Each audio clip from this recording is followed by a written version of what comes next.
Hello, everyone, and welcome to episode number 150 of the Peak of Serenity Podcast. As always, I am one of your hosts, emallson, and joining me, we have my co host, Namali. Hello. And this week, we are going to be talking primarily about Raid and Mythic Plus testing. 10.0.7 comes out in a couple of days, so we might also recap some of the monk changes from that. There are actually a lot of class changes in there, and we are definitely not going to all of them. Yeah. But before we Focus get on the into monk ones. yeah, before we get into all of that, how was your raid week, Adam? Heartbreaking. Heartbreaking. Yeah, I we was are we there. are yeah, you were there streaming a little bit. Yeah, we're still on Raszageth. And even with the nerfs, which I think we'll go through a little bit. Yeah, we had a couple of sub 5% wipes early on in our raid night, and then just sort of fell apart Yeah, rest of it. It's one of those things where, like, I don't know if your guild's like this, but we do a lot of, like, our early pulls in the night are very, very good, and then, like, they slowly become worse and worse. And, like, yeah, typically we'll hit that unicorn pull where, like, everything sort of comes together and we kill the boss. But yeah, it yeah. didn't Sometimes you just have happen. that U shape in your Yeah. pulls, where like you start off and you're like wiping in, the first intermission, and you start getting really good pulls, and you're in phase 3, and it's like 5%, 2%, and you go Yeah. back and you're back in intermission 1 again. Yeah, so it was didn't get the kill, a little heartbreaking even with all the nerfs which we'll go through. So yeah, but But you hopefully had this week, I a mean, you had a what's that? tank swap too, right? Yeah, I mean, like, I think it's funny. I guess Tuesday and Thursday, we've actually had the same exact comp for the first time Wow. since we started Raszageth progression. However, it was without a warrior, it was Mm. with a new tank, and it was Mm. with, I mean, we had a slightly different DPS composition too because of all that. So like it was, again, not making excuses, but I think it's been this final boss progression. We haven't had a consistent group, which I think has hurt us a little bit. And Yeah. the fact that we had to make a late tank change, which I think a didn't, late tank change hurts more than most changes. It's yeah, like probably the only thing I could think of that would be more painful than that is swapping out somebody with like really instrumental cooldowns. Like swapping a disc priest would be a huge pain. yeah. So I mean, it's definitely been a bit of a struggle, but we should kill it this week. Fingers crossed. So yeah, it is what it is. But yeah, it's been a little bit of a not our best raid tier, we'll say. Yeah. Um, Yeah. but did you actually raid this week? Did you guys start farm up? Yeah, we started farm. We did 6 bosses on Friday. Oh, Um, nice. we start we started extending relatively early, so there's a bunch of bosses that we've only once. We have Gotcha. we had prior to this week 2 kills on Kurog, one on Dethea, one on Broodkeeper, and one on Raz. So it's like half the raid, right? Yeah. So we got a skip from somebody. We went straight to Broodkeeper pretty much. That honestly was not as painful as I was expecting. Like Okay. it's one of those bosses where it's either going to be a huge mess to reclear, Yeah. or Oh yeah. everybody kind of remembers what they did last time and it's just going to be pretty chill. And we did have some issues, some like getting into like the transition from phase 1 into phase 2 was still a little bit messy. We kind of figured that out. Hmm. Some relearning important breakpoints on like when certain ads need to die in phase 1 so that the tank doesn't get destroyed, stuff like that. But Gotcha. it only took 40, 50 minutes to reclear that Awesome. boss. Not too So, bad. yeah, that wasn't too bad. We've got Dethea and Raszageth left. We did not pull Raszageth on Friday. So doing that tonight, uh, and we'll see how it goes. Nice. We're currently discussing whether we do Dethea or Raszageth first. And I honestly Yeah. don't know. So we're doing the one platform Dethea strat, Okay. which is much nicer than the Yeah. 3 or 4 platform. Uh, we had a 3.5% wipe with that on Friday, so it's like maybe we go back and we like just knock that out. And that also could be a little bit of warm up for us to then go and do Raszageth and just do Raszageth for the rest of the night. And I'm like, Yeah. I'm so torn. Like, I waver back and forth between, like, I posted in the officer chat right before this. I kind of want to do Raszageth first, but also, like, going and killing Dethea and just being done with it. Yeah. Be nice. It would be nice. That would be, yeah. Yeah, that's a tough call either way, because if you get stuck or you get like a little down on Dethea, then it sort of probably Yeah. impacts you getting Raszageth down. So Yeah. So, tough call. We'll see what happens. I mean, obviously we want to get both down tonight, and I think we can. yeah, Um, yeah, particularly with the Raszageth nerfs. yeah, that'll smooth out some of it. Although I think our biggest pain point on Raszageth farm is still going to be the first intermission. Gotcha. Interesting. Yeah, I mean, they didn't make any changes there, so Yeah, and that's part of why. Like, they didn't make they nerfed like phase 2 and phase 3 basically. They did not nerf intermission 1, so that was already a pain point. It'll be now a more pronounced one, I think, because of the fact that the other stuff got changed. yeah. Yeah, so to go through a little bit of the nerfs on Raszageth while we're here. So they made a like you said, a huge sweeping change in P2 and a little bit in P3. So a little bit just general damage reduction. So electric lash, which is the random dot that goes on like think 3 or 4 people, got its damage reduced by 20%, along with volatile current, which is the damage from the orbs dropping, Yep. was also reduced by 20%. So just in general, a little bit less overall raid damage coming down. And that happens in 2 of the 3 main phases. Electric Lash happens in all 3 main phases. Volatile Current is phase 1 and phase 2. Phase 2. Yeah, so that's yeah, those are just general damage reductions. One of the big ones is they reduced the absorb shield in P2 by 20% on Mythic, which for us just progressing it meant that we no longer put any cooldowns into the shield and still killed it at around like the 12 to 14 second mark, which is where we were killing it while dedicating certain cooldowns to the shields. Yeah. I don't think we're changing anything that we do with this, because like right now, if we kill it early, we have Arcane Mage ramps, right? If we kill the shield before the Arcane Mage ramp finishes, the way that it works is the like echo damage from the Arcane Mage that they build up and it explodes at the end doesn't get tripled by the shield. It's the damage that they put in that gets tripled that matters. So if they put in a bunch of damage at triple the amount and then it explodes after the shield expires, that goes on the boss with basically triple damage. Yeah, which will be good. Yeah, which is good either way. Yeah. So there's really not we're not losing a lot basically. Yeah, which is I mean, I think is good for you guys. Yeah, like I said, like this is a pretty noticeable change for us. So I mean, yeah, the shield reduction is a big one. I'll say for P2 progression, it just makes the shields I think a little bit smoother. It also means you don't have to commit so many healing CDs. You can use those at other points with there's some rough overlaps, we'll say, of abilities. So that's that piece. They reduced the Primalist Stormseeker Stormbolt damage in 25%. So these are the P1 intermission adds. Yep. So their focus damage, or their cast is basically reduced by 25%, which again helps. Sort of, we would sometimes lose people if we didn't have stuns up to on the blue side to like the absorb shield going up plus a Stormbolt or 2 hitting a player. So this is gonna help a little bit, at least with the first intermission. I don't think it's going to do as much for us because we had gotten really good at these stops. Like, really good at these stops. But it won't hurt, that's for sure. Yeah.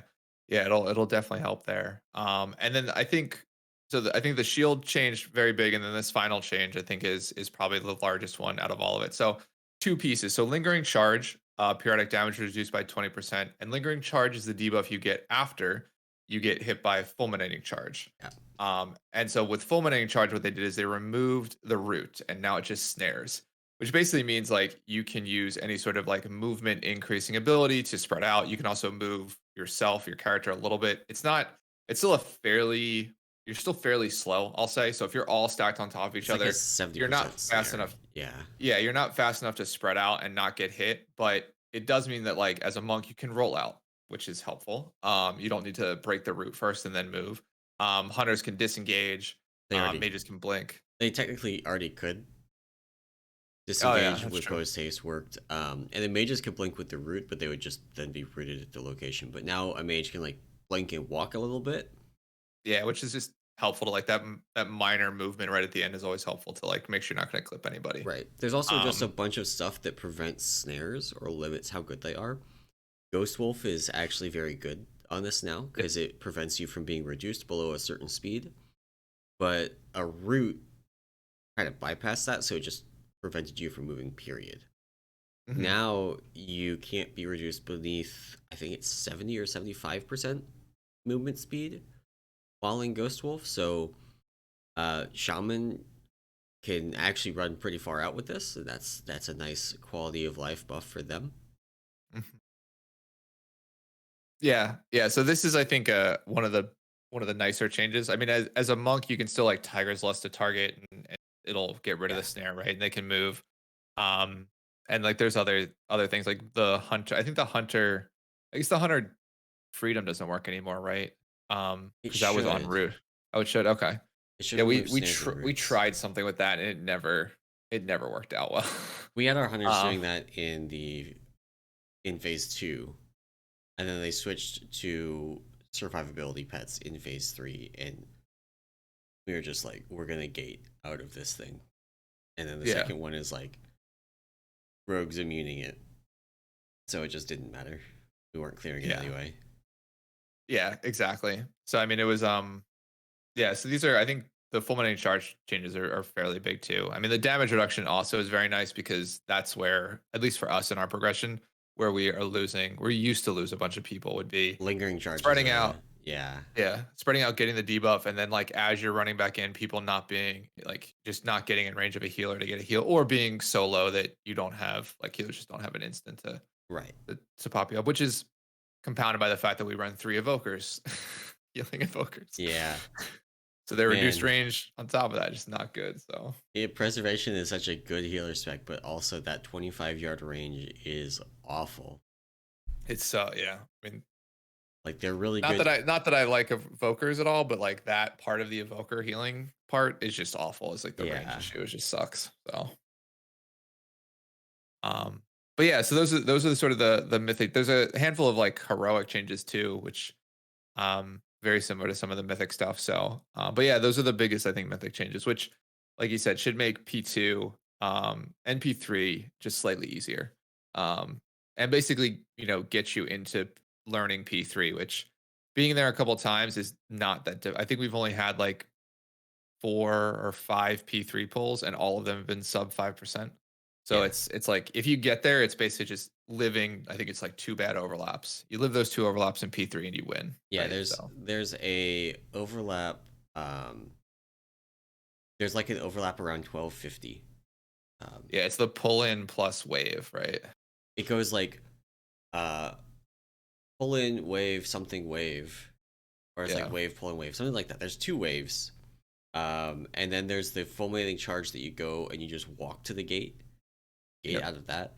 And if you get through that and you've got like 16 to 18 people alive, you just have like 45 seconds to DPS the boss as hard as you can while playing goalie and blocking tornadoes. Yeah. There's 2 tank beams after that point you have to deal with, but like that's it. It's 2 tank beams and a lightning breath. Just like keep the boss from healing and don't wipe the raid. Like don't let your tanks wipe the raid. Then you kill the boss at that point. But you do need Yeah. to get there with enough people alive. Like getting there with 4 people alive is just not going to do the last Yeah. 5% of the boss's health. Yeah, exactly. Yeah, that was our best pull of the night, which happened to be our second pull or first pull of the night, was getting there with about that amount of people left, and the tank not having an external for the breath. Oh And the no. entire raid getting hit for about 360k. Oh no. Yeah. So that was a little heartbreaker. But like, the problem was it was our sub in tank who is Yeah. actually our paladin healer. So like he's not used to tanking, and so it's just like Yeah. just a cluster of just like Oh getting there for the first no. time, never really seeing that part, and then like just missing cooldowns, which is That's you brutal. can't fault the player. Yeah. So yeah, that was the only rough part. But no, I mean, again, this will make Raszageth just easier, and I think they're trying to push Raszageth to sort of they're in that phase of like, okay, now if you're progressing on it, let's kill it before the 10.1 patch drops. So Yeah, yeah. Um, um yeah. Actually related, more nerfs that came out this week. Very slight nerfs to Azure Vaults. mhm. The timer for it got bumped from 34 minutes to 35 and a half. That is actually retroactive for the purposes of calculating your score in game. Oh, I didn't realize that. So that's exciting. Nice. So Some if you people had missed it their by just a couple scores. seconds, Yeah, that also impacts the breakpoint where you no longer get any points. So some people actually got a quick, pretty nice bump because they went from like, no points to 60, 70 points from being 40% over the timer. yeah. And then just the Vault Guards before the Azure Blade second boss had their Brilliant Scales cooldown increase. This is just like a damage reduction effect that they had. Just Yeah. like now they effectively take slightly more damage. And in this one, I'm not sure about. Azure Blade's mana drains over 60 seconds was 50 seconds. This is the timer in between Azure Blade jumping to the middle and like doing the thing with the 5 ads. The orbs, yeah. What my question basically is, what mechanics are we going to get in those 10 seconds? Yeah. It does make the boss take less time. Yeah. I think it too, it works better for as you get higher end keys, like better for like defensive overlaps for that phase, right? Yeah, If you need them. So I mean, I think it's what additional mechanics would you get within that? Like there's another ad spawn, I guess, at that point. right. Um, Like right now, which it right before she goes back, she does a frontal on the tank. If she does that and then does another ad, are we going to be going into the intermission with an ad that we have to like? And I'm playing a Blood DK, right? So I'll just grip it onto one of the other ones and we'll cleave it down, and it won't be an issue. But if you're playing yeah, something else, I mean, that could potentially be a problem. And maybe yeah, there are no that's other mechanics. Maybe she or just like she does the ball frontal thing on somebody that lasts 10 seconds. yeah, that's true. Yeah, I wonder. But I mean, to the point of this nerf, it's more of just yeah, you get more time in like her like the normal phase, and you'll hopefully maybe get one less intermission or have to go through a less intermission. So Yeah.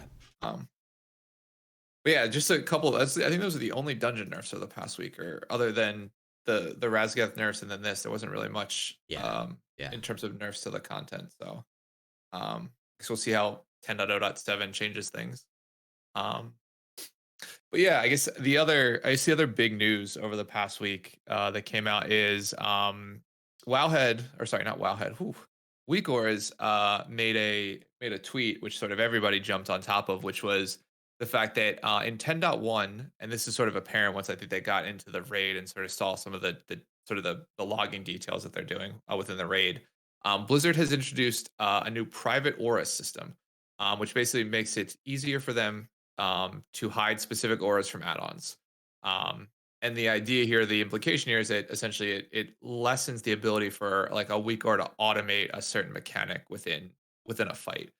So it seems like this is limited to just specific auras. So what this means, and correct me if I'm wrong, Emallson, but what this means is basically like from a fight perspective, if you get a specific debuff or buff, it could work either way. Basically, Blizzard can say that buff or debuff is hidden from any add-on. So like weak auras won't be able to see it. Potentially, like raid frames won't be able to see it, right? Yeah. And basically, what it means is like you can't do any sort of automation or auto like code run against that. So if you think about WeakOrs that have done this in the past, I think the easiest, like I guess, latest example is like the Jailer bomb assignment WeakOra, Right. which basically said like if you got the bomb, it showed you which hole you should jump in out of the 5 or 6 other people that got it. So if they made that bomb aura private, was marked as a private aura, then that WeakOra wouldn't work. Yeah, it Um, wouldn't be able to tell who had the bomb. Exactly, which means yeah, it couldn't work. And I think the one distinction, because I reading Monk Discord, people sort of I think went a little bit overboard with this. It said like this is going to break all weak ores, and it's not going to break the weak ores, right? Like the logic for the Jailer bomb assignment weak ore would still work.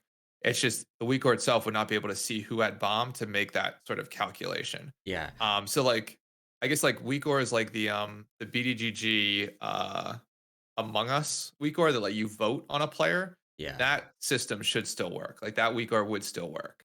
yeah, Um, but yeah, something like auto assignments or like auto assigning things based on you getting one of these private weak auras, or sorry, private auras like buffs or debuffs, yeah. those would not work anymore. There's Um, a fun little linguistic quirk here because of how weak auras is named weak auras yeah, because of history, where it was like, you know, the follow-on add-on to an add-on called Power Auras, which was an add-on to basically just do things based on auras being applied, yeah, which are buffs or debuffs. Auras is the name for like if you want to talk about either buffs or debuffs, just like collectively. mhm, So this does not mean like this does not mean that like weak auras is breaking or weak auras is doing, you know, this private auras thing. This is Blizzard mhm. saying some buffs and debuffs will be restricted from add-ons being able to see them. Yeah, yeah, which makes it. I mean, the implications of this I think are interesting, right? Because if an add-on can't see it, so and this is now going to be a general add-ons can't see it. So like, while weak Yeah. ores are the ones that made the post, if like you get like the bomb debuff, for example, and they made that a private aura, like your raid frames wouldn't show it, so you wouldn't even know from a raid frame perspective who had the Yeah. debuff, right? So Um, there's this concept in the kind of Blizzard UI system called a restricted, um, basically like restricted frames. mhm, So your raid frames are actually already restricted frames in some regards. Like there's certain things that you can't do. Like you can't take a player's raid frame and switch which player it's associated with during combat because it's mhm. restricted, and that is done to prevent like heal botting. Like the old oh man, I'm blanking on the It's name now. called it was Decursive, called like heal. the old kind of Okay, decursive thing. Like you can't do this thing where it would swap out the player's health bar underneath it. Like it lets you easily automate Glimmer of Light, for example, mhm, or Renewing Mist. Like you can't have it swap out intelligently and be like, oh, lowest health target right here all the time, yeah, because the frame is restricted.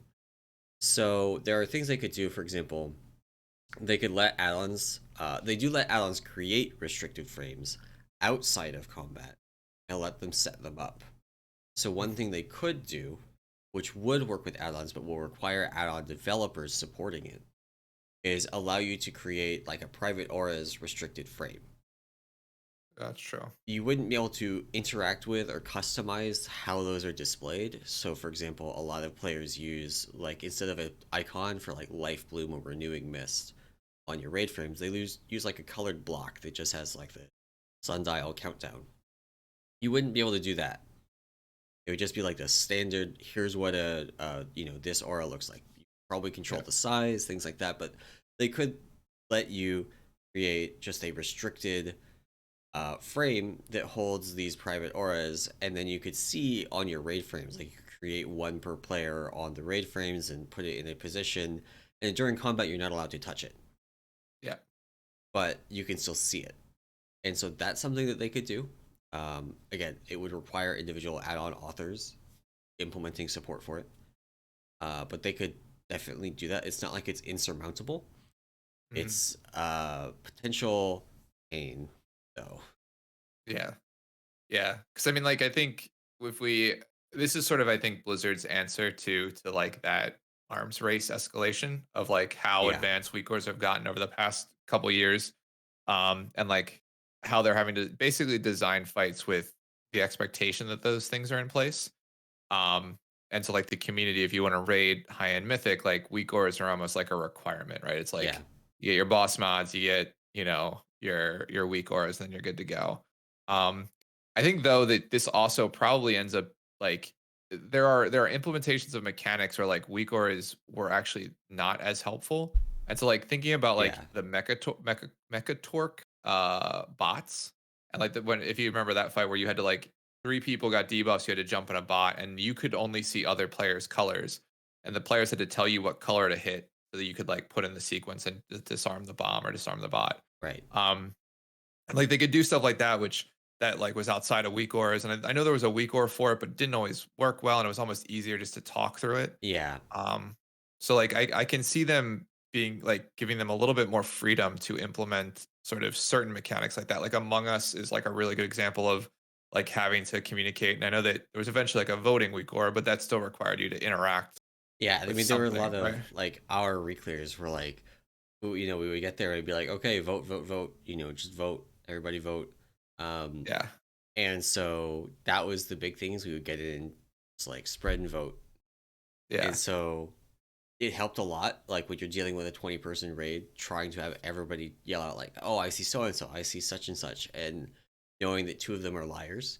Yeah. That was the goal for the mechanic. And I think that would actually work really well for 10-man, but for Yeah. 20 or 30, like the max sizes, it just is too It's many cooks in the kitchen. yeah, exactly. Exactly. But but yeah, I mean, I think we'll see how this actually plays out, right? They also talked a little bit about the fact that there's another or sorry, a new API for a private Aura anchor. Yeah, So like it seems this is like kind of what I was talking about. yeah, so yeah, it seems like you'll be able to maybe add the actual private Aura somewhere in the UI, just not actually interact with like the actual the actual like debuff or buff itself. You'll get Right. sort of zero information about just other than being able to display the fact that someone has it or that it's somewhere in Right. the And raid. I So haven't looked at this. It may be that it's just your own auras, like you can't yeah, see other people's period.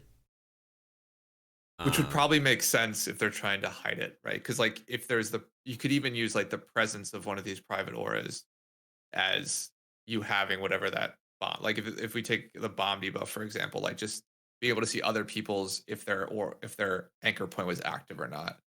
Um, yeah. So we'll yeah, have to that see so where it ends up, because there's a lot of restrictions they could add to make it so you just can't interact with this thing at all during yeah, combat. Um we'll have to see where it ends up. I do think this is a good thing in general though. Like yeah, the fact that you had to have the weak aura for mythic jailer bombs was awful.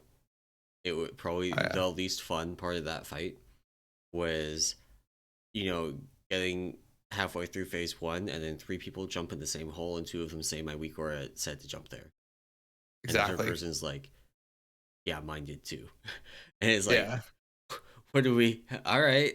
I guess we just like do the song and dance to try and make everybody's note update and uh Well, on that fight, we don't, one of our warlocks literally would reload his UI every pull because yeah. like he was notorious for just getting the wrong like for whatever reason like he would just get the wrong assignment, and so he's like Yeah. I'll just reload every time and it works. He's like if we wiped and went through the fight again the second time we did it, his was off for some reason. So it was like just Yeah. fresh reload every time. So It was such a point of frustration.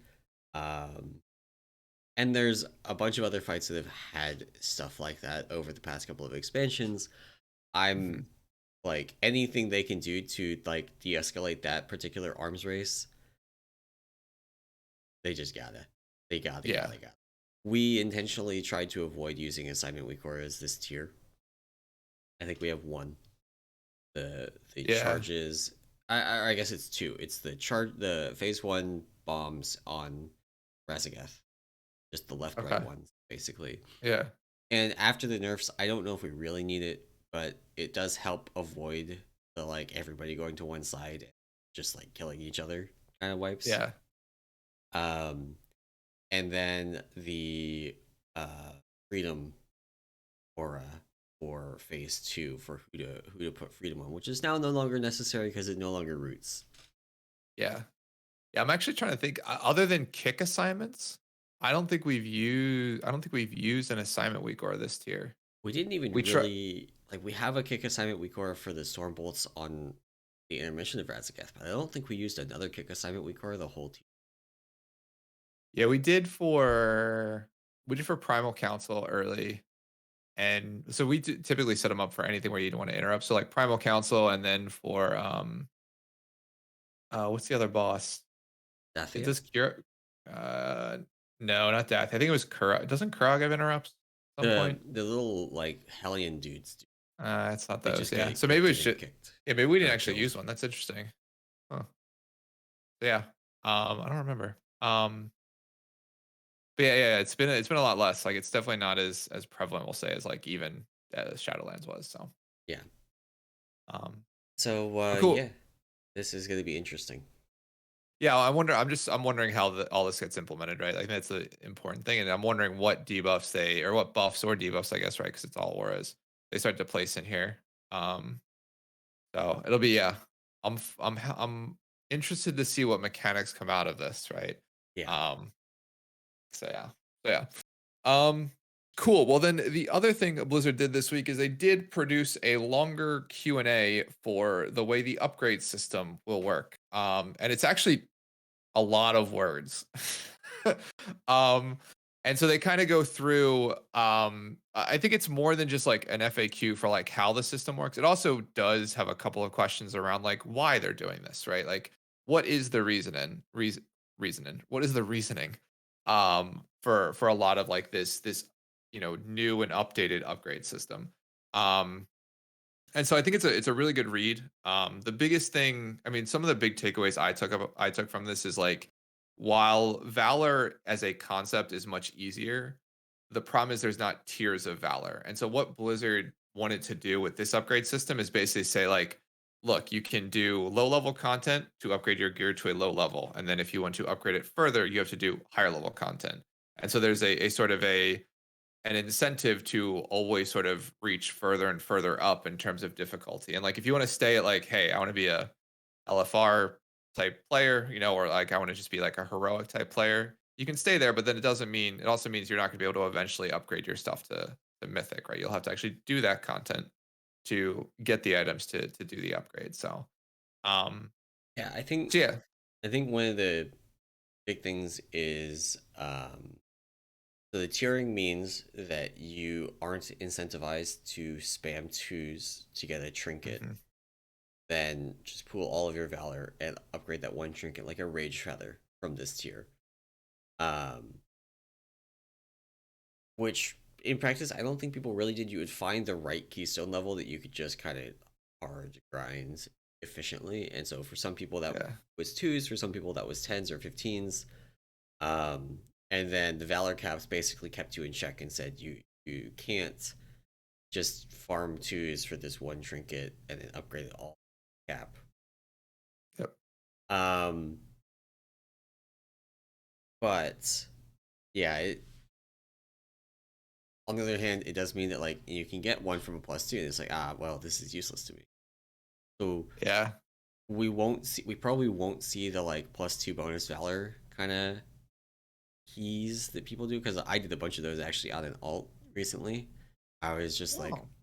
I'm gonna list my key. It's a +2 bonus valor. I have no score, and just get like 400 something eye level people in to basically get a free carry. I generally don't like getting carried, but you can't get into keys as a 360 mage, so Yeah. No, not as a DPS, not at all. it was that or nothing.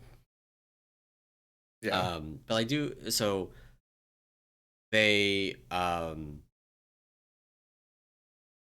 commented on the overall complexity of the system. I think we picked up on this last week as well when we were talking about it. And in order to cover every edge case, it is complicated because the game's complicated. Hmm. But on a fundamental level, it's really not that hard to understand. It's you've got your valor points and your justice points. You just can hard grind your justice points. Your valor points are weekly capped, and Yep. you get the one thing that I think is awkward is the you do higher stuff, get higher level justice points. But in some ways, it is really like late Wrath, where you had the 5 tiers of badges that Yeah. you could Yeah, that's get. true. Yeah, exactly. Exactly. So yeah, so I mean I think that part of the blog post I think is pretty clear. They also talked a little bit about like the different gear tracks. So like there's going to be certain gear that can only be upgraded to a certain point, and like the cap is different, right? With the idea that like any sort of um any sort of like heroic gear will of course be able to upgrade it to the, I think it's like 3 or 4 item level below mythic. And so that's sort of like the heroic track gear, hero track gear, I guess they're calling it. And then like champion and veteran are lower level, and like veteran gear comes from um like weeklies or like lower level dungeons. Champion gear will come from like your mid level dungeons, and then things like that. So again, I think more just clarification on the gear tracks, which I think people were slightly confused about. But again, it means that like you need to do higher level content to be able to upgrade gear to a higher level, which is kind of what I think Blizzard wants to push. Get away from the the +2 key spam, and then just sort of spamming lower level dungeons to get an item, and then spending a bunch of valor to upgrade it to like its mythic equivalent. Um, Yeah. and then they did. So the only, I guess maybe one of the only other final things is like they did talk a little bit about um this system moving forward, at least in passing, right? And so what they basically said was like this is something that's been set up specifically for season 2 and 10.1, and they're not sure if it's going to continue into season 3. So I think the idea is like as we get to interact with the system, I think we just need to give Blizzard as much feedback as we can on if we like it, if it's good, if it's bad, Yeah. right? Um, And so that's the idea is that, it could be extended. It could be the new way we upgrade gear, or they could say, yeah, this didn't work. This was, not what we wanted to see. And we're going to go back to Valor and Justice points, or I guess it's just Valor now, but Yeah. head back to Valor. So Yeah. We'll see how it works out. This kind of like we're gonna introduce it and see how it goes. I think is good. I would rather get something that is maybe flawed and just like we're getting it in 10.1 instead of waiting for 11.0 because the current system isn't perfect. This approach means they're not committing to potentially having a broken system in place for an entire expansion. So if they release this and it has flaws, and those flaws are pretty severe ultimately, then in 10.2 it may just be the current system of valor points, and you can't upgrade raid gear again. yeah, yeah, yeah. So I mean, yeah, like I said, or like you said, I think it's cool that we get like this interim, or not like an interim system, I guess, or like a system that's a test kind Yeah. of. In a non-expansion expansion patch, I think is crazy for Blizzard. Um, so cool. All right. Well, I think that's. I mean, we're going to talk about raid testing coming up here in a couple minutes, which did happen last week. But in terms of like major topics, I think that's the biggest thing. And so I wanted to touch a little bit on 10.0.7, which comes out on Tuesday this week. So if you're listening to this live, you have 2 or 3 days from this. If you're listening to the podcast, it might already be out, or you might be listening Monday afternoon. But yeah, so 10.0.7 launches this week. So this patch contains a good bunch of different stuff, we'll say. So this is going to be outside of class changes. There's new race combinations coming out. So I think Monk, specifically for us, we get Worgen, Draenei, and Goblin, Yep. which means I'm going to be Goblin until I can be Gnome. So excited. We also get additional story content in the Forbidden Reach, so we get to actually go to where the Evokers, woke up in their vault or whatever. Wait, See some more. the Mistweavers get to go and raid the Evoker Palace and take their shit. Yes, well, we'll talk. Maybe I'll get an Evoker jab in here in a second. We talk about class changes. There is a new faction that you can sort of gain reputation with, the Winter Pelt Furblogs, which Furbolgs, however you say that, which I absolutely hate. I killed them in Winter Spring. Isn't it Or different? Isn't it I don't. different? Are they different? I don't know. It looks so familiar to like the mobs you kill for the Winter Saber in Classic. But anyway, new faction there. And I guess we get some other random story stuff. There's a Bane Bloodhoof story that continues. Apparently there's an NPC that comes back that hasn't been in the game for 30 years. Did you read this? No. So in Warcraft 3, as a part of their campaign, you go with Rexar and one other Tauren to save Bane. Okay, yeah. And that other Tauren, I don't know the name of it, so this is me not knowing the lore, was only ever mentioned in that campaign in Warcraft 3. He's Okay. never, like, the NPC has never come back, never been mentioned anywhere else. But in this sort of new Bane storyline, NPC's coming back. That Okay. random one. Cool. So I yeah. did not know that. Do you remember that campaign quest though? Yeah, and so like there were people like on the Wikipedia page for for the NPC. They're like speculation that like they died at some point because like they've never been talked about since. So, but yeah, that's out there. And I'm trying to think anything other major. There's new heritage armor. Oh, and there's a new faction envoy system, which basically just means you get 10% increased experience, or sorry, 10% increased reputation or renowned It's with a also specific faction. like some days they'll give you basically a daily quest for that faction. Yeah. Um, which, you know, not really my thing, but also I do eventually want to get the red scale dragon riding thing, which comes from the dragon scale expedition, which is pretty much that reputation only comes from like it comes from outdoor content and Hmm. then the raid things that you get, which I don't do outdoor content on the character that I raid on, so I have like half of the reputation that I have for that faction on my monk and half of it on my DK. And so Nice. neither of them can get anything. Nice. Uh Yeah. so maybe it'll help fix that a little bit. A little bit of a catch up, which will be nice. A little bit of a catch up. So, um, and yeah, and then we have the heritage armor for orcs and humans. So, it's pretty. I mean, a pretty substantial content patch. I think the story stuff moving forward will be interesting. Oh, we get and so in terms of systems too, we get the new ring system. So there's the Yeah. new ring plus gems, People which are people are asking in peak like, "Hey, what are we wearing for the rings?" And I'm like, "I don't know. They were yeah, still tuning it this week. yeah, they're still making Your changes guess to is that. as good So as mine." So, I expect that we will have something for Brewmaster around Tuesday. yeah, But I but mean, it's not like you're locked into whatever gems you put in. You just go get more gems. yeah, And it's the gems aren't upgradable last I knew. It was just the ring that you upgraded. yeah. So you could just have fun and play around with it. Like there's not this isn't the shards of domination thing where if you put the shard in, you have to wait until you're revered to swap it with a different one. You could just swap it. Like put some in, see how it works. If you don't like it, something else. If we come out and like, Sims say this is the highest DPS combination, and it's like, great, you can just go put that in. Go do it. Yeah, yeah, zero Like restriction. Yeah, no, so, this is a don't stress pretty about light it. system. Yeah, pretty yeah. So I mean, it's we'll see. I think for Mistweavers, honestly, I don't even think we wear the ring. I'll be completely honest with So you. on that note, there was an interview with Ian as well, which we're mostly going to skip over. But one of the things that was in that interview is that he said they want the ring to be something that everybody kind of, pretty much everybody wants to use during Yeah, season one. Which says to me that we might get another round of changes to it before Tuesday, because currently I think that is like what you're saying for Mistweaver is pretty much the case for everybody. That you just people don't want it because it doesn't have yeah. secondary stats. So it's like tanks are going to use it because fuck secondary stats, right?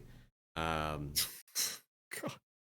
at Yeah, least in raid, like in Mythic Plus, actually. So right now in Mythic Plus, it's different than it has been in a lot of previous seasons. Where a lot of previous seasons we had trinkets and things that didn't have a lot of secondary or were like really valuable in AOE. So they outpaced secondaries on tanks, but actually right now you do want secondary stat trinkets in a lot of hmm, cases, especially on like a fortified week where you're doing a lot of AoE and that's the important part. Maybe on like tyrannical, you still run double on use, like a yeah. whetstone grief torch kind of setup. But yeah, stuff like hunger of the pack right now is actually pretty good. So Nice.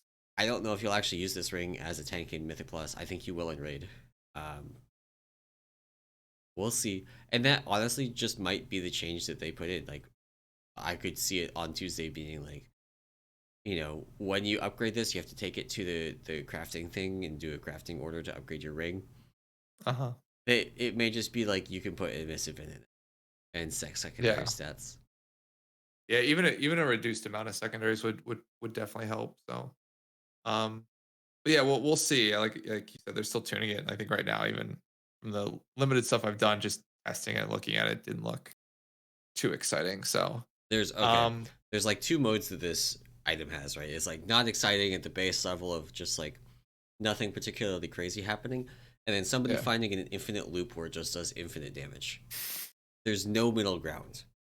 Yeah, there's Like yeah. the video's gone around of who was it? Was it Volk or Sweggles or who was it that had the video going around where they put on 3 different gems and they waited for it to proc, and then when it procced, it just did infinite damage. Yeah. I think that was Swiggles. I think he was testing that, yeah. Yeah. Um. So yeah, that's exciting. They fixed that. It no longer does infinite damage. Although that would have been a fun way to get a reclear done the first. Yeah. Yeah, that would have been nice to quickly move through the raid, but yeah. Well, Maybe a I little bit guess we'll too see. trivial.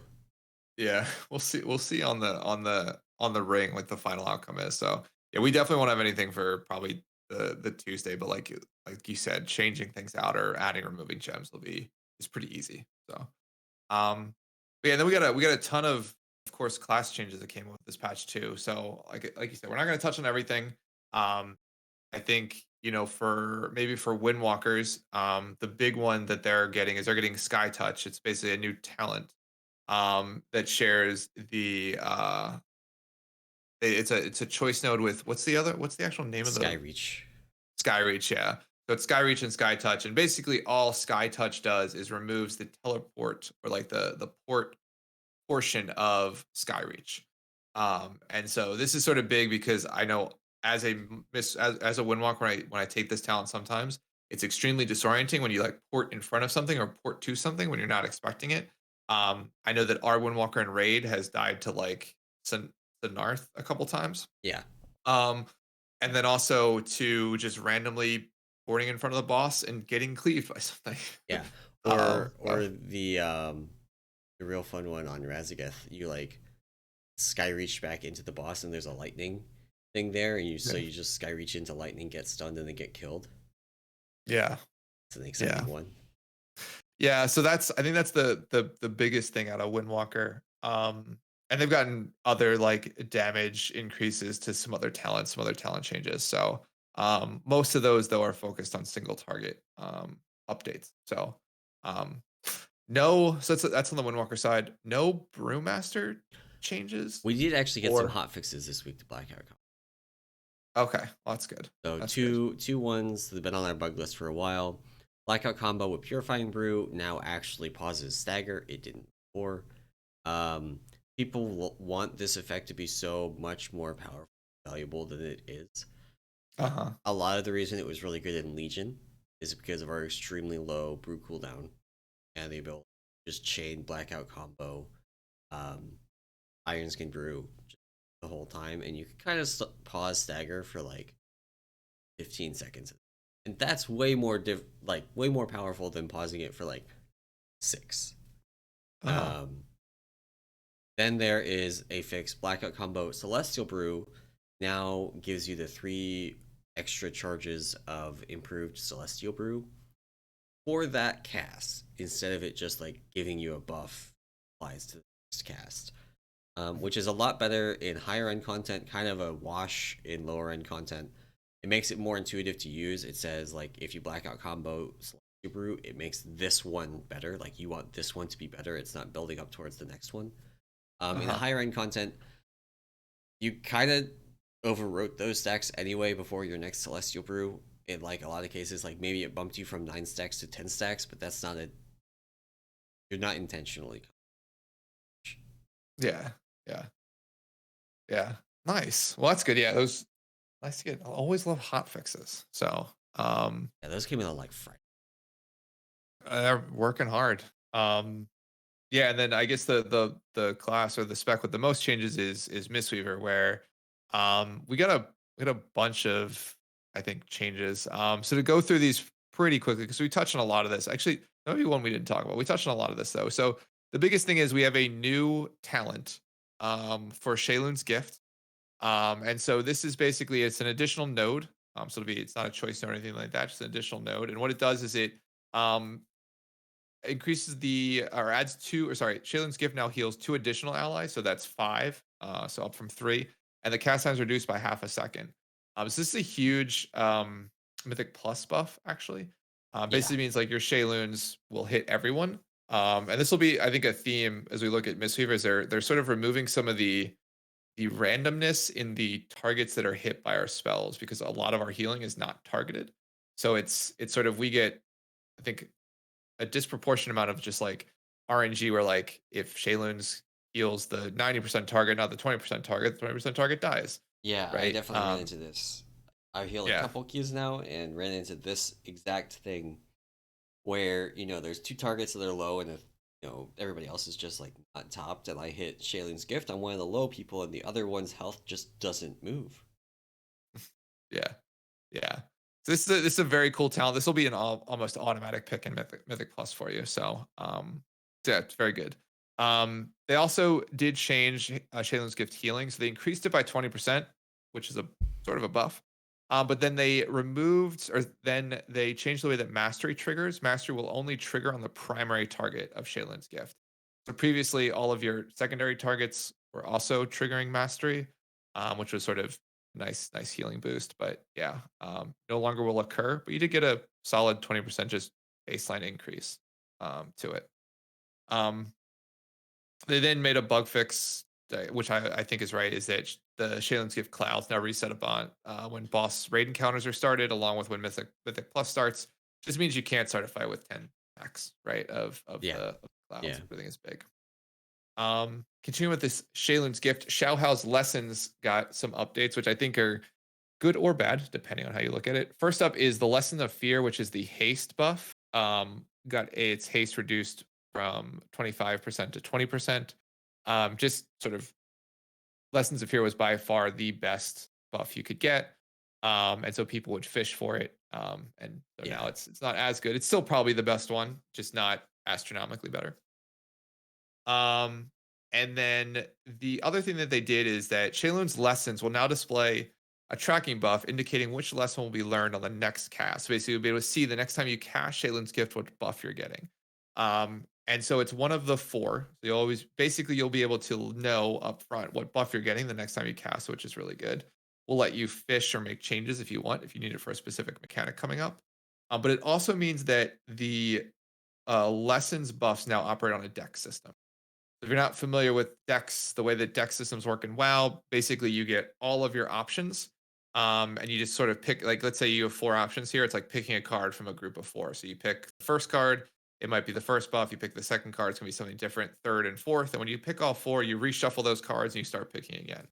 And so the idea is, you will always be able to predict based on the deck system what your next buff will be. That does mean that you can no longer high roll Lesson of Fear into Lesson of Yep. Fear into Lesson of Fear into Lesson of Fear. So that's the downside. On the upside, it means you can no longer low roll. I don't know what the worst buff is, but you can no longer low roll the worst buff over and over again. So Exactly. it constrains the variance, which for healing I think is good. Oh yeah. This is definitely like, if you look at how Outlaw Rogue, they don't use a deck system for their roll the bones, but they are constantly able to re-roll. Not literally all the time, but they have a very high frequency of being able to roll their buffs to try and hit certain things and then just run with those buffs for a while. So the variance there is a little bit more like, you can't just recast Shalen's Gift all the time. Could just recast it on cooldown, but not quite the same. Yeah. And it doesn't super matter for an Outlaw Rogue whether you don't have your best buff all the time. Whereas, like, because like if one person low rolls in a 20-person raid, another person is likely to high roll. Odds of like all 14 DPS low rolling at the same time, not that likely. So if the Outlaw Rogue is just 1 of 14 and happens to low roll, it's not the end of the world. But if your Mistweaver is assigned to, say, heal a Storm Surge and low rolls, that's way different. Yeah. Because they're the only one that's supposed to be carrying that.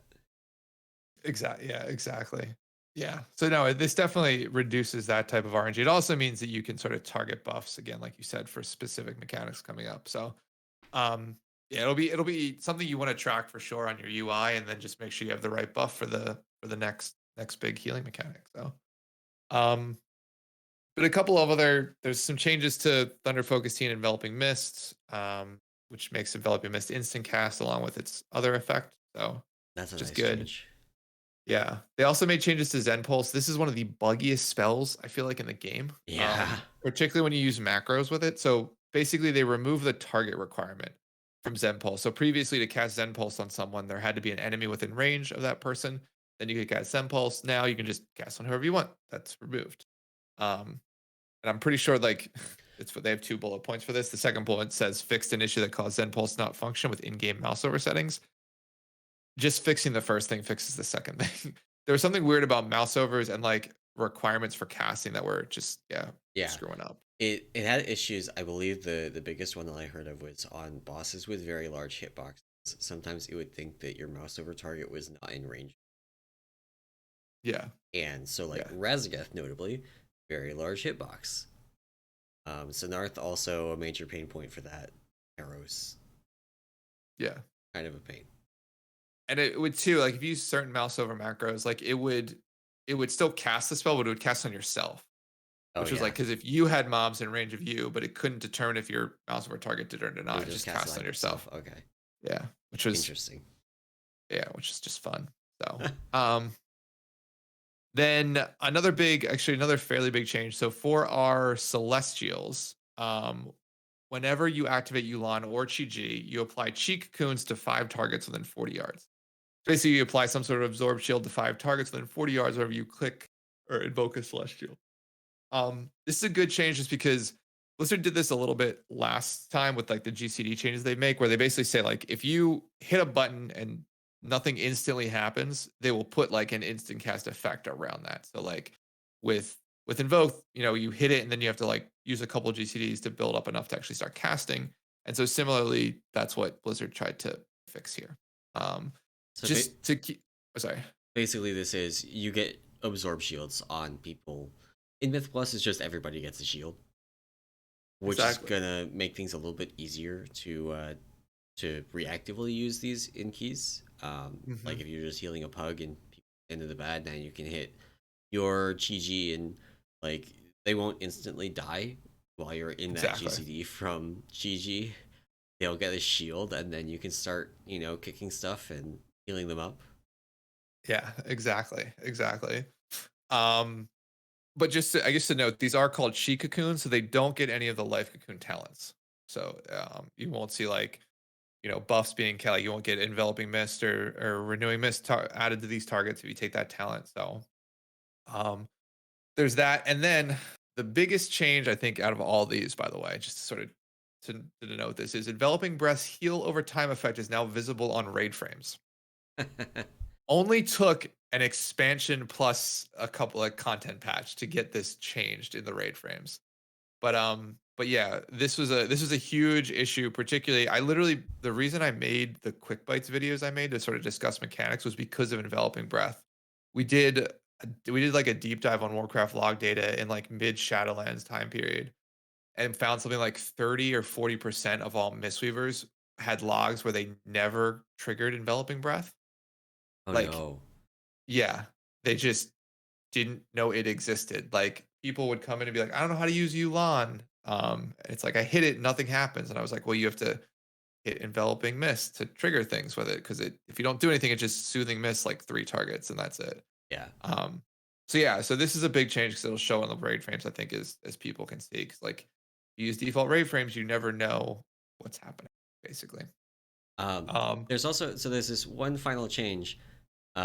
Enveloping mists applied by Mystic Peaks may now be extended by Rising Mist up to 2 additional seconds. Was 6.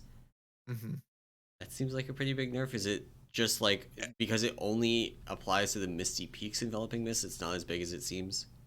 It's not huge. So what this and really you would only get 2 seconds per.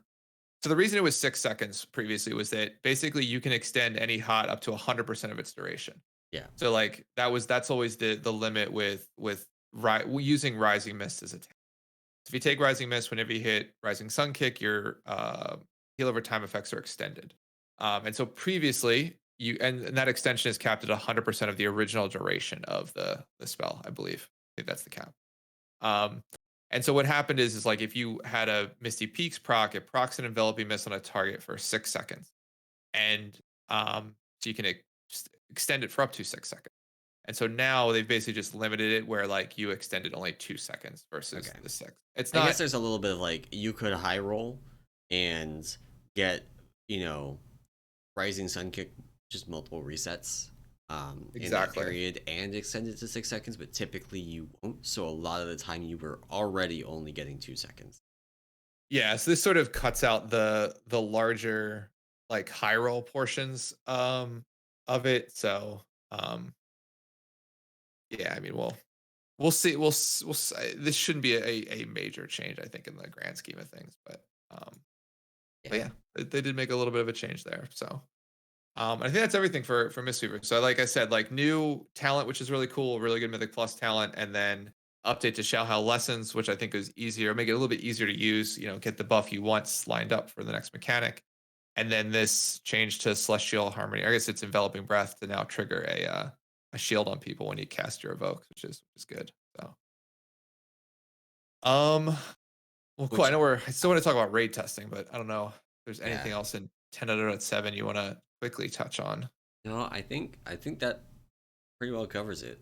We've talked a lot about 10.07 over the past several episodes, and I think um like obviously they keep changing stuff, so we keep having to talk about it. Yeah, exactly. Exactly. No, um but I'm excited to see it drop. I will say the one thing we didn't talk about was like evokers, which we're not really generally don't talk about them. Preservation evokers absolutely gutted. They're getting a huge wow. amount of changes. Yeah. There's Which like they honestly, oh sorry. the way it was explained to me is they're taking the current most powerful, most popular build for Preservation Evoker, nuking it, and then from the ashes, the second most popular, most powerful Preservation Evoker build is just going to be. Yeah, basically. I mean the I think the TA build or temporal anomaly build I think is a little bit easier to play in Okay. general. Which I think just, contributes to that. But yeah, they're sort of nerfing that main build, which it's funny. I'm all happy for it, but then I'm very also sad about it because my raid Your right now triple killing Raszageth evoker. is triple evoker. So it's like I'm kind of excited about nerfing myself and I'm going to relearn how to heal portions of Oh that fight. no. So yeah, we'll Oh see how no. it goes on Tuesday for sure. Oh no. I really hope it doesn't hurt you guys too bad. Um, Yeah, Hopefully the second best build is still okay. You know, the worst case scenario is you go in on Tuesday and just like can't progress because Preservation Evoker is dog shit now. yeah, yeah. And I your don't think it'll triple be that evoker bad, setup but is just not playable. That would be bad. that would be really bad because we don't. I think at that point, then we're pulling DPS to heal, which means like it's funny. Like I think our backup at that point is get a Resto Shaman, but that's our enhancement Shaman. And then Oh we lose no. not only Battle Shout, but we also would then lose Wind Fury. So that would be fun. And so yeah, and then we have we could pull a druid or could pull a priest in, like our holy priest, but like he hasn't been on any Raszageth pulls ever. So it's like we're learning with a brand new anyway. Our raid problems, we'll figure it out. But yeah, there's a ton of class changes across the board, Yeah. which is cool. So but yeah, I guess final topic raid testing. And we opened up raid testing this week with a couple of heroic bosses. I think it was there was four Four heroic heroic bosses. bosses. So we Yeah. tested the first two bosses, and then I think what are two Endwing bosses. This is fairly early testing. There's still stuff that kind of doesn't work. Some oddities with these bosses, in particular, Dungeon Journal's a liar. So if you have read the Dungeon Journal for this boss and you haven't tested it, there's things in the Dungeon Journal that do not work like they are written. Yeah. So just real quickly, the four bosses we tested, Kazara, first boss, fairly straightforward. People get puddles. Those puddles, you run laser beams, like People get puddles, you drop them off somewhere. People get laser beams, you run the laser beams into the puddle, or the laser beam never goes away. Ah, okay. Cool. And that's like, the majority of the fight. It's the first boss. It's not that complicated. Um, there is the like remnant of Ner'zhul style, like breaking armor off of the boss that spawns swirlies and stuff like that. It did not have a major impact on timers that we could tell. So you're hopefully not going to deal with the remnant of Ner'zhul style. Your healing cooldown timers change literally every week because you push at a different time. Yeah, exactly. So hopefully that won't be a problem. Again, it is the first boss, so even if it is, Aranog, it doesn't matter if you somehow were to get different healing timers on it. It just wouldn't matter. Gotcha.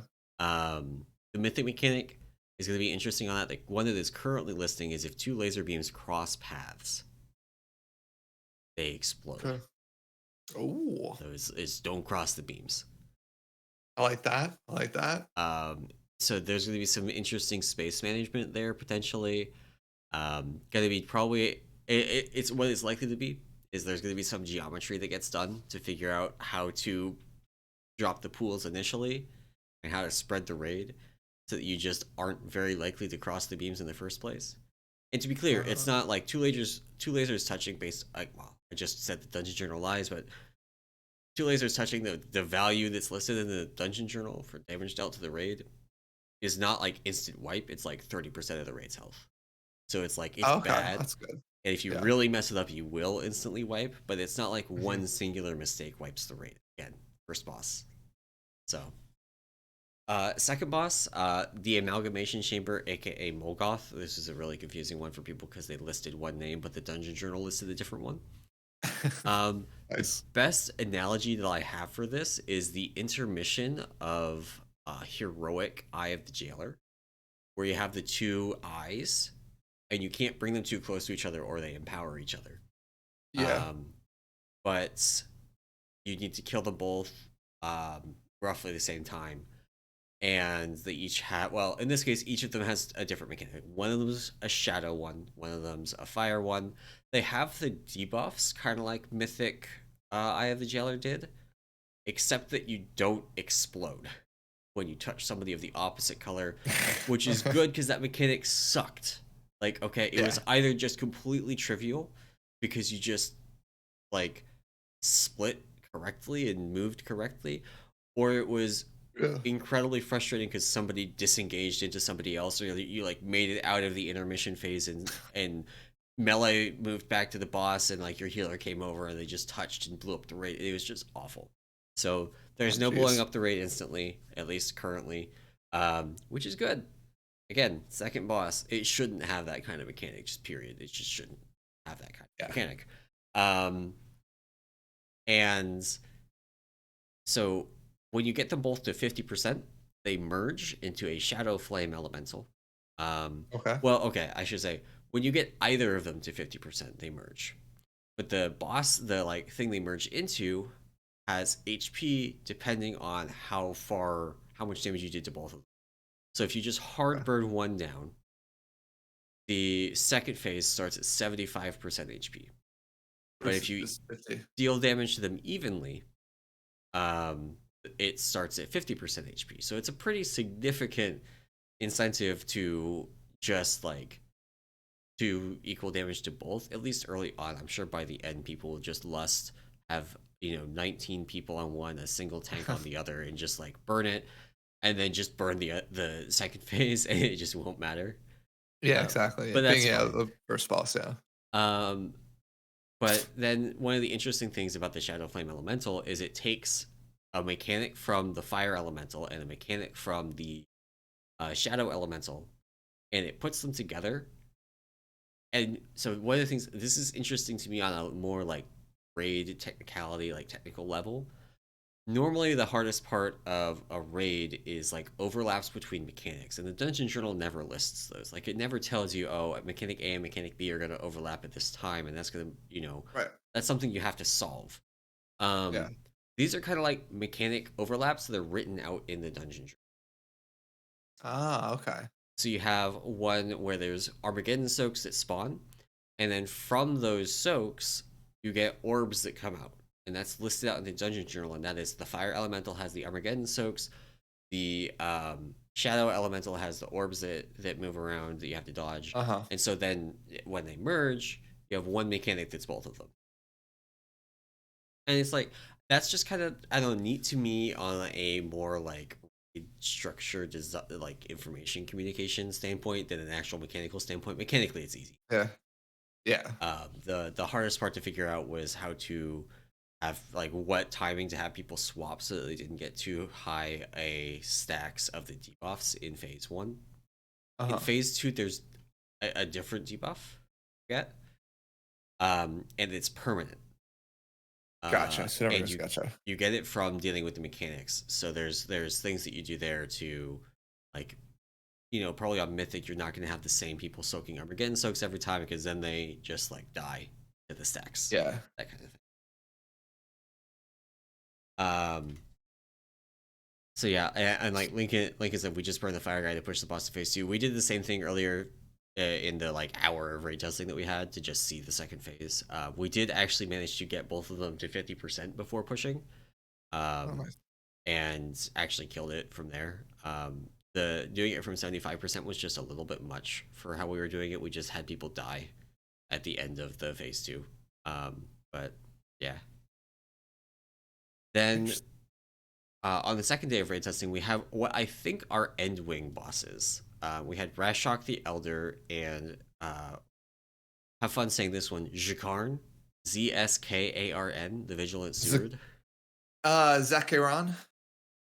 Yeah, Zakaroon. So we have Zakaroon, and Raszageth. Yeah. So we tested, I think Zakaroon was first.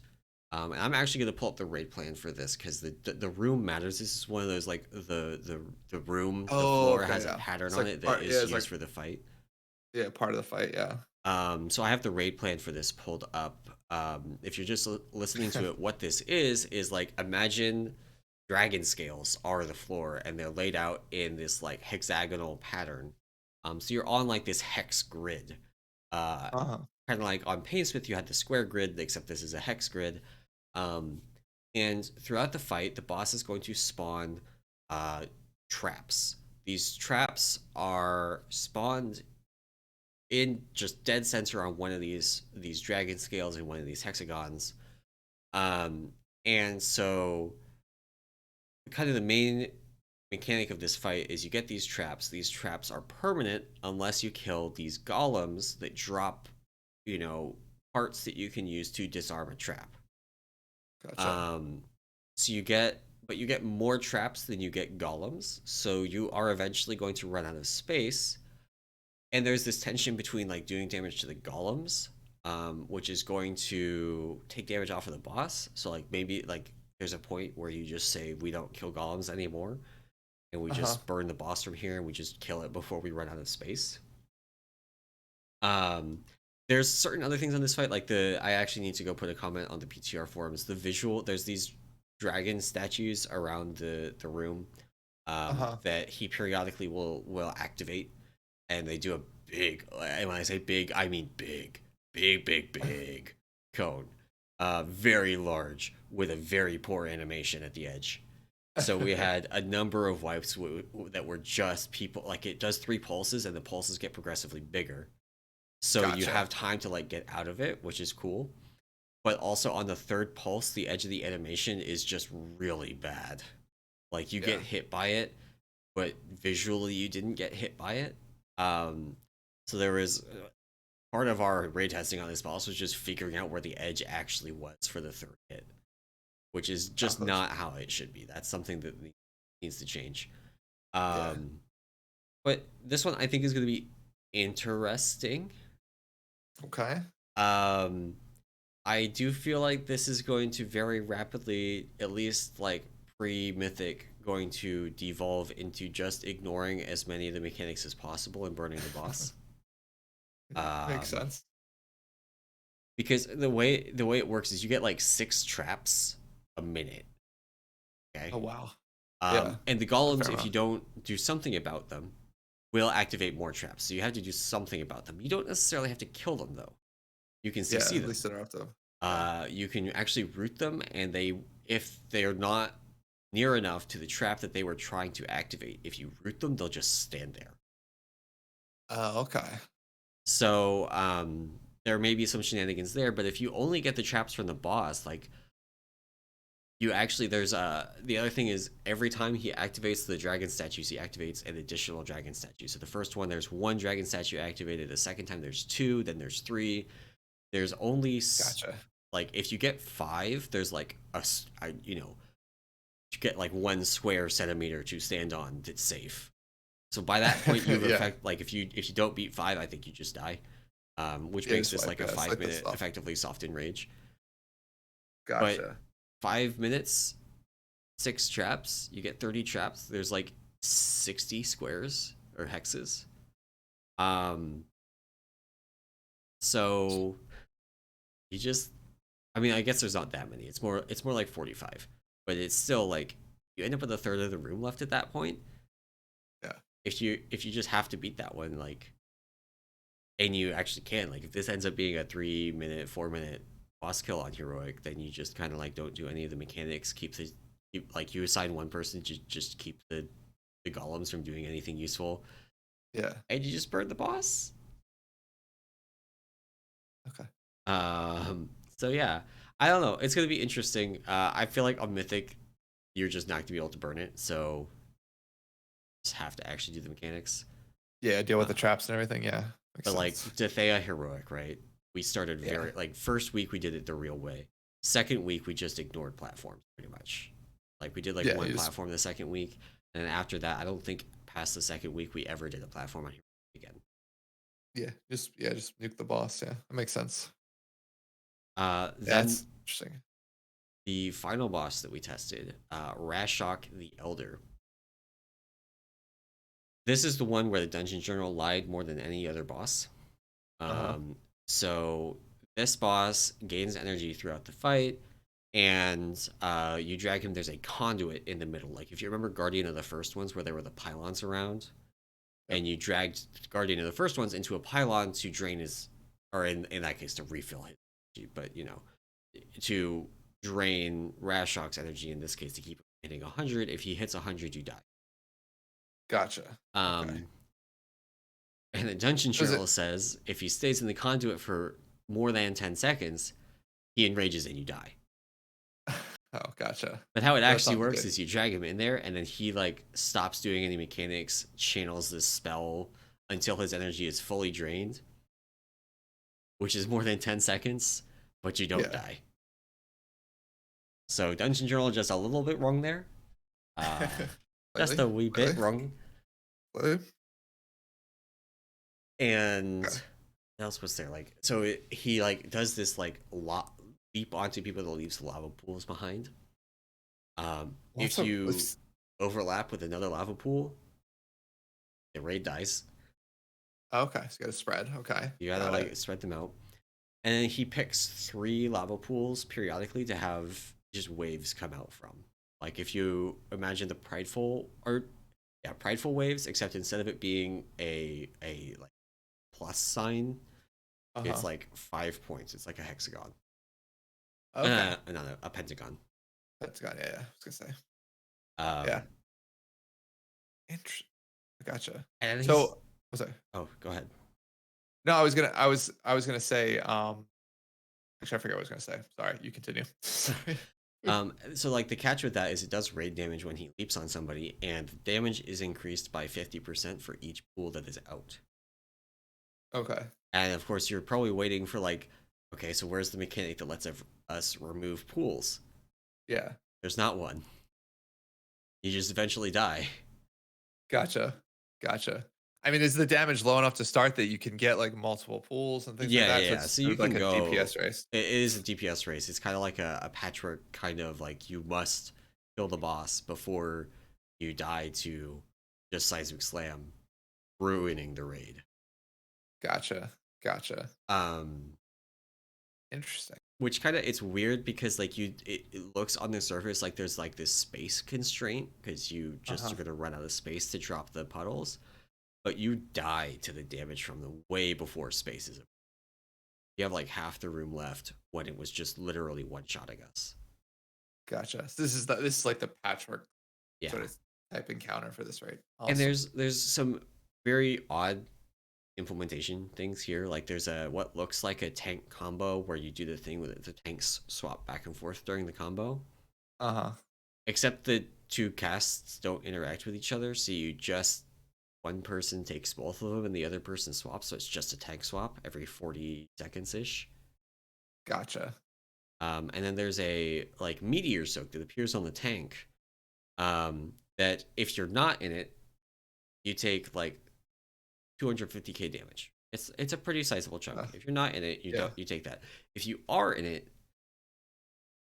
you take 180k and then 300k as a dot over 10 seconds. Okay. So it ended up actually being easier to have literally everybody not in it, because then nobody gets the dot. We just take the 250k. There's no other damage going out. Yeah, and hit just top people up over the like 15 seconds until the next seismic slam. Yeah, and yeah, they'll probably have to change that. Yeah, because that seems a little too easy. It appears directly on one of the tanks, but they can just walk out of it. So that seems like probably it was supposed to like be the jailer kind of root the tank. Yeah, then you gather around it. Yeah.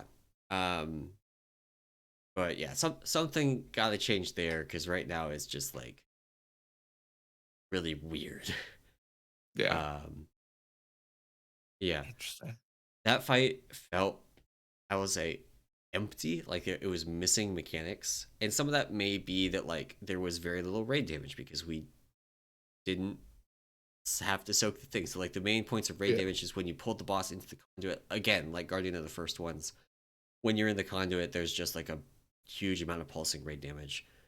The other mechanics don't happen, but there are swirlies on the floor that you have to dodge. And so there's some like awkward things where like you'll drop a spirit link totem, and then sometimes you'll just get a bunch of swirlies under the spirit link totem and have to walk.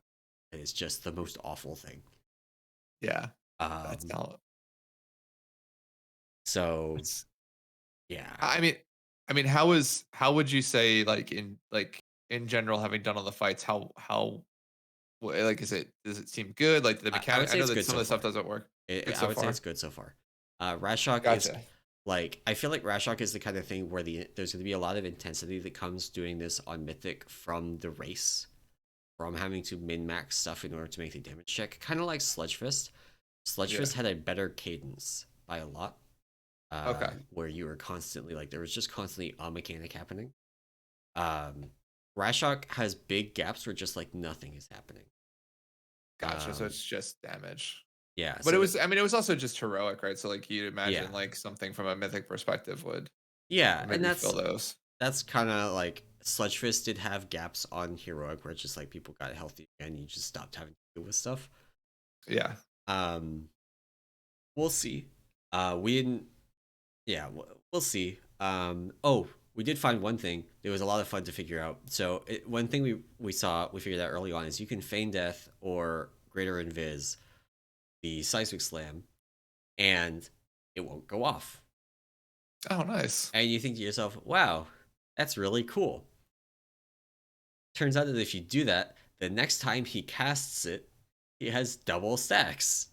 Oh no! Oh right, so it does double damage. That's So early on, that's fine, because he is like, instead of it being at, it goes from being like 1 stack to 2 stacks or 2 stacks to 4 stacks, and that's just fine. And then he clears his stacks when he finishes his sleep cast, and you just move on. So on the early ones, actually feigning them or greater invising them would be really good. But then you get to the end, and if you take him from 8 stacks to 16 stacks, you just wipe the raid. Yeah, that's an issue. Yeah.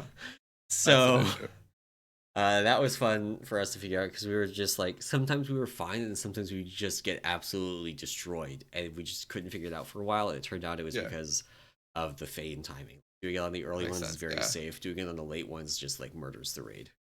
Yeah, it just kills everybody. Interesting. Yeah, I mean, I will say I did not get to do raid testing just because typically I'm of work at that point. But But I will say that the interesting part about, I mean, the fights sound really cool. I watched a couple of like reviews, saw some tweets about them, so everybody seemed pretty high on the raid in general.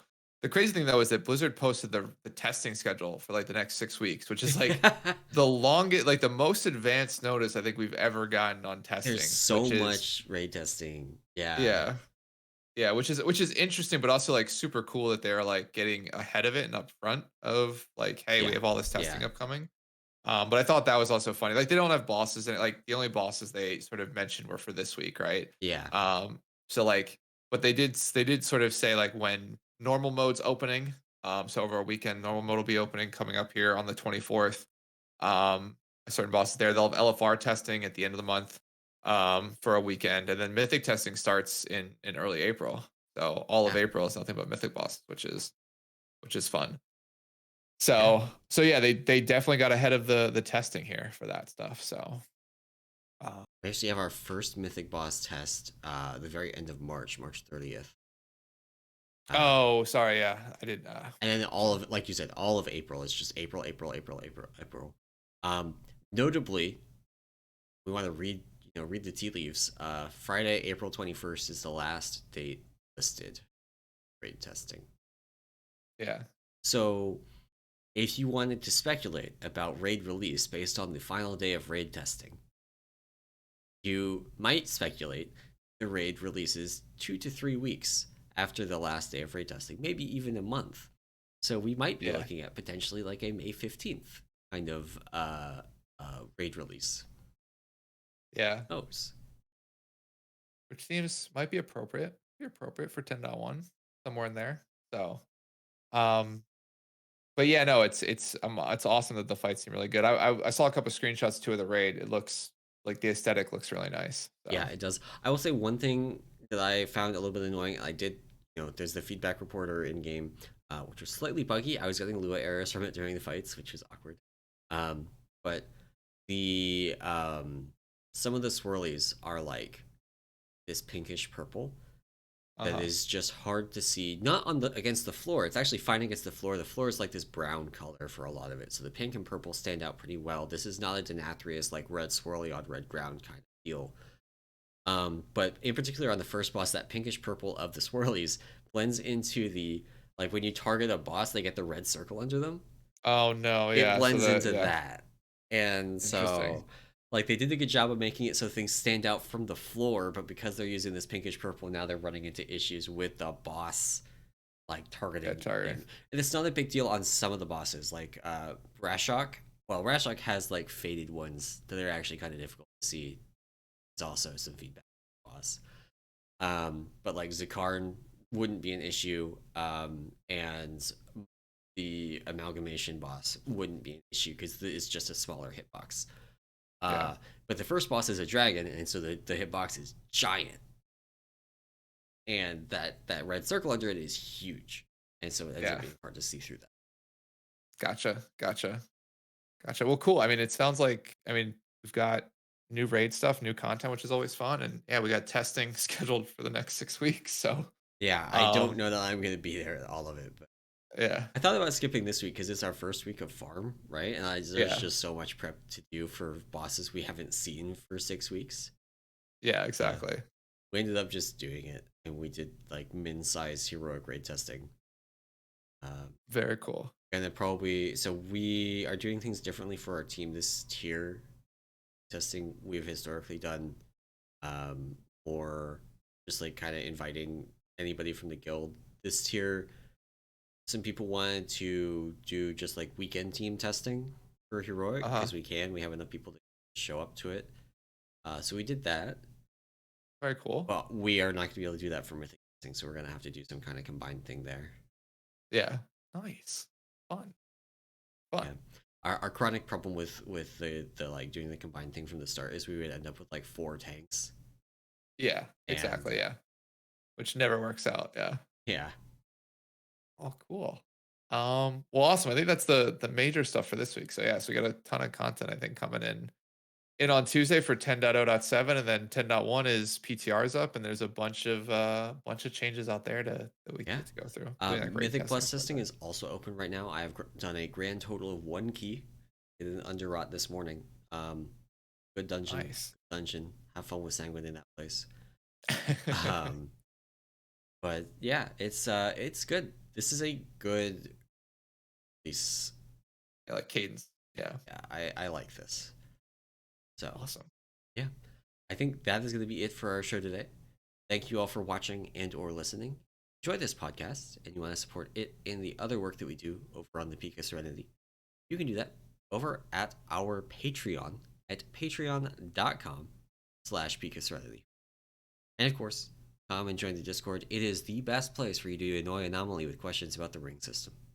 Yep. Or F1 is on, so it's a Brew Lounge is nothing but F1 right now. Oh yeah, that's true. That's true. F1 Lounge is at it again. Exactly. But that is the show for this week. Thank you all for listening, and we will see you next week. Bye.